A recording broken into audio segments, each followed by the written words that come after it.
ભાજપ સરકારને ખબર પડવી જોઈએ કે માલધારી સમાજ કોણ છે. પેલો રાજુ કરબડા ખેડૂતોનો નેતા બનવા નીકળ્યો હતો, તો તારા આપમાં નતું રહેવું, તારે કોંગ્રેસમાં જવું. માલધારીઓને ખાસ કહું છું, બહુ આ વખતે છેતરાતા નહીં તો ફરી રોવા દાડો આવશે. સ્થાનિક સ્વરાજ્યની ચૂંટણીનો સમય નજીક આવી રહ્યો છે, તેવી જ રીતે સમાજના આગેવાનો પણ સતત ઉભરીને બહાર આવી રહ્યા છે. અલગ અલગ પાર્ટીની જે વિચારધારા છે તે લોકો સમક્ષ મૂકી રહ્યા છે અને હવે તે વચ્ચે આ સમયમાં ભુવાજીઓ પણ પાછળ નથી રહ્યા. તે જ અંગે વાત કરીશું આજે આ વિડીયોમાં. નમસ્કાર, સ્વાગત છે આપનું ક્રાંતિ માર્ગમાં ને હું છું મક્ષુ ઠક્કર આપની સાથે. સનાતનના નાગજીભાઈ નામના જે એ ભુવાજી છે તે હાલમાં ખૂબ જ સોશિયલ મીડિયામાં વાયરલ થઈ રહ્યા છે. તેમના નિવેદનો પણ ખૂબ જ વાયરલ થઈ રહ્યા છે. તો સીધા તેમની પાસેથી જ સાંભળી લો કે નાગજીભાઈ નામના જે ભુવાજી છે રબારી સમાજમાંથી આવે છે, શું કહી રહ્યા છે ચૂંટણીને લઈને, ભારતીય જનતા પાર્ટીને લઈને, કોંગ્રેસને લઈને. સીધા તેમની પાસેથી જ સાંભળી લો. જય વિહોદર, જય વડવડા, જય વાળનાથ, જય બાબા. હું ભુવાજી નાગજી વિશ્વનાથ વિહોદર ફાઉન્ડેશન રાષ્ટ્રીય અધ્યક્ષ. આજનો વિડીયો થોડોક લાંબો રહેશે, કારણ કે આ તાનાશાહી સરકાર માટે આજે મારે બોલવું પડે એવું છે. અત્યારની જે હાલની તાલુકા પંચાયત, જિલ્લા પંચાયત, નગરપાલિકા, મહાનગરપાલિકા, કોર્પોરેશનની ચૂંટણી જે આવેલી છે આખા ગુજરાતમાં, તમારા માલધારીઓને ટોટલ અન્યાય થયો છે. એની સામે એ ભૂલતા નહીં, ચાહે પછી ગીર બરડા આલેચ હોય, અમદાવાદની વાત હોય કે પછી ગાયની વાત હોય. અમદાવાદની અંદર બી બધાને ખબર છે કે કેટલી તાનાશાહી છે, મારા રબારી સમાજને કેટલી કનડગત પડી છે, કેટલાના મકાનો તોડી નાખ્યા છે. અને અમને તો ભાજપવાળાને તો સોનાની પાઘડીઓ પહેરાઈ છે, પણ એનું કોઈ આપણને વળતર મળ્યું નથી.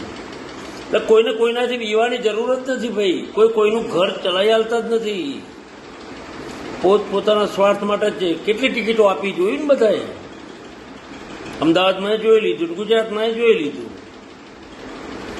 એટલે આ લોકોને જે સમજો એ અત્યારથી આ સ્વરાજની જે ચૂંટણી છે, જે તળિયાનો પાયો કહેવાય, ઉખેડીને ફેંકી દો.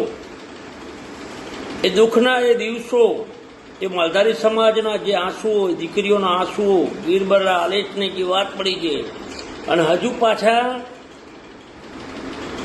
ઓબીસીની કેટેગરીની લઈ જવાની વાતો કરે. ટોટલ હું તો ભુવાજી બોલવાનો મારા સમાજ માટે બોલવાનો. અને આ ચૂંટણી વખતે 18 આલમને આપણે બધી વર્ણને સાથે લઈને ચાલવાનું, ઓબીસીને બધાને લઈને ચાલવાનું. પણ ભાજપ સરકારને ખબર પડવી જોઈએ કે માલધારી સમાજ કોણ છે. બસ દુરુપયોગ જ કર્યો છે, કોઈને બોલવા વાળું જ નથી.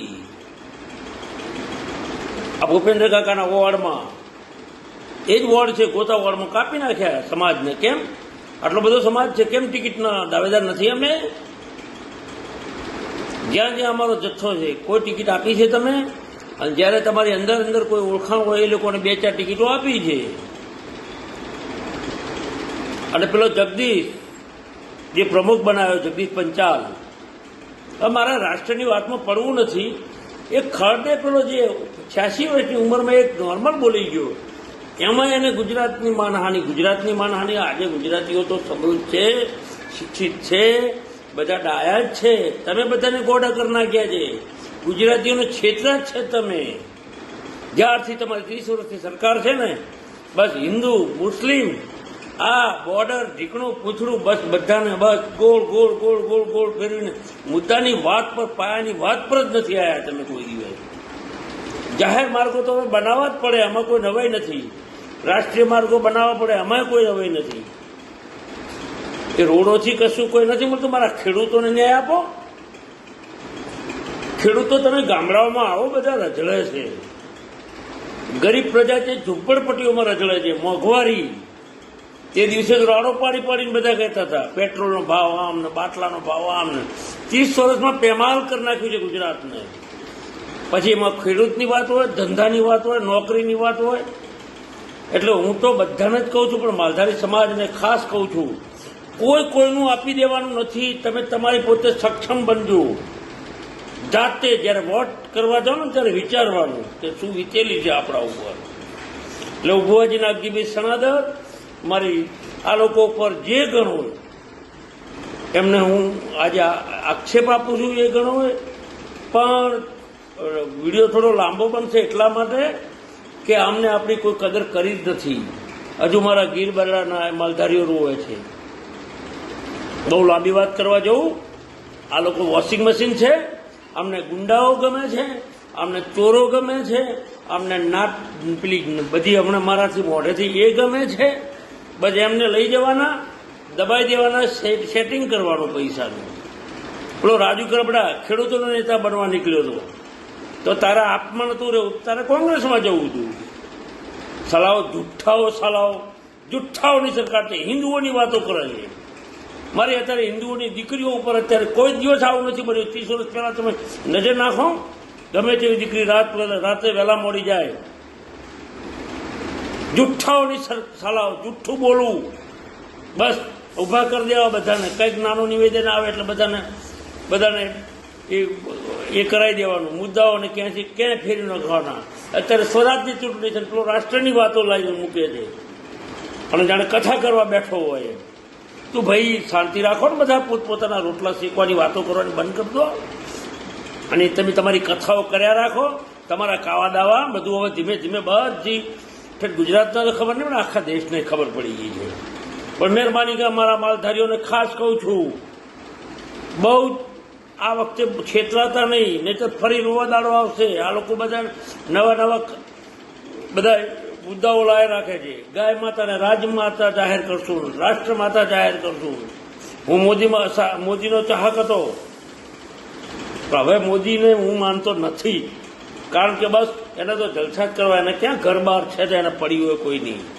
મોદીનો ચાહક હતો પહેલાં, જ્યારે મુખ્યમંત્રી હતા ત્યારે એમ હતું કે આપણા ગુજરાત માટે સારું કરશે, દેશ માટે સારું કરશે. હવે મારે વધારે નથી બોલવું, અત્યારે બધું સોશિયલ મીડિયામાં જોવો એમના બધા કાવાદા પેલા. એટલે મારા માલધારીઓને નમ્ર વિનંતી છે, મારા ગુજરાતના, મારા ગામડાઓના, મારા ખેડૂતોને, મારા અમદાવાદની અંદર જે લોકોને જે મકાનો પડી ગયા છે, ઘર વિહોણા થઈ ગયા છે, અમારી દીકરીઓના જે ગાયો તાનાશાહીથી લઈ ગયા છે, બસ કાંઈ તમે બોલો એટલે જેલ ભેળા કરવાના, કાં તો તમારા પોલીસની તાનાશાહી કરવાની. સંઘવી સાહેબ તો મારા મિત્ર છે, પણ સંઘવી સાહેબને રિક્વેસ્ટ કરું છું, ધ્યાન રાખજો. અને શંકરભાઈ તમે તો અમારા છો, થોડુંક અમારી બાજુ ધ્યાન રાખો, નહીંતર પછી આવનારની હજુ ચૂંટણીઓ વિધાનસભાની આવે છે, બધા ઘર ભેળા થશે આ લોકો. સ્વરાજની આ જે ચૂંટણી છે, આ જે પાયો છે, આ મૂળ છે, આ મૂળમાંથી ઉખેડી ફેંકજો માલધારીઓ. ભૂલી ના જતા.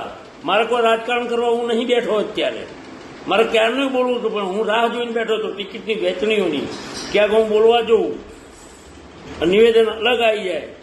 એટલે હવે કાલ બધું પતી ગયું. જેને સેટિંગ હતા એમને ટિકિટો આપી દીધી, અને જેને નથી આપવી એ કાપી નાખી. અને હજુ માલધારીઓને હતા પ્રશ્નો ઘણા બધા પડ્યા છે.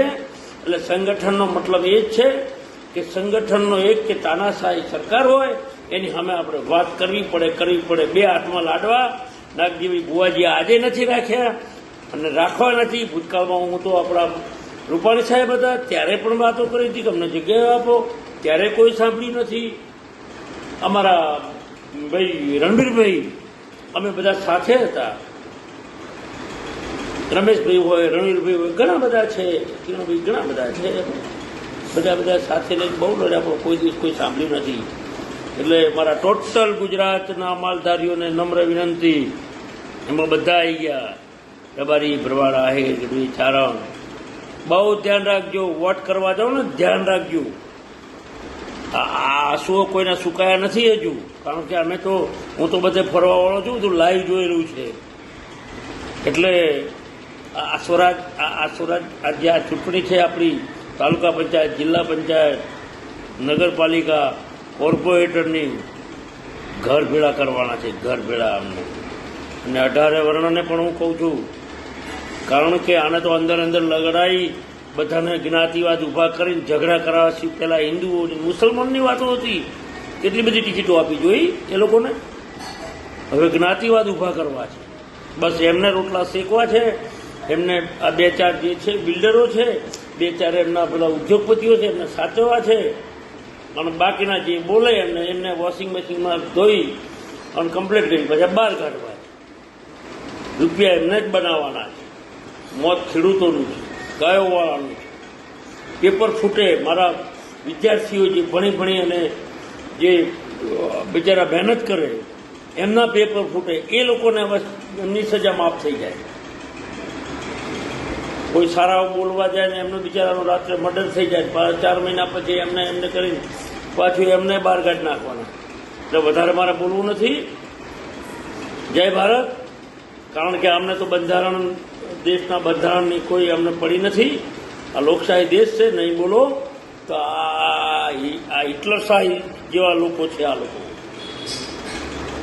એટલે વોટ કરવા પહેલા બહુ વિચારજો, બહુ જ વિચારજો. મારી ભુવાજીની આવી અરજ છે, કારણ કે આપણે તો બોલવાના જ છીએ તાનાશાહી સરકાર સામે. ગમે ત્યારે તાનાશાહી કરે છે આ લોકો. કોનાની પાઘડીઓ બહુ પહેરી ગયા. અને પેલો રાજુ કરબડા, હું આમ ને હું ખેડૂતનું આમ કરી નાખીને તેમ કરી નાખીશ. એ ખેડૂતો રોવે.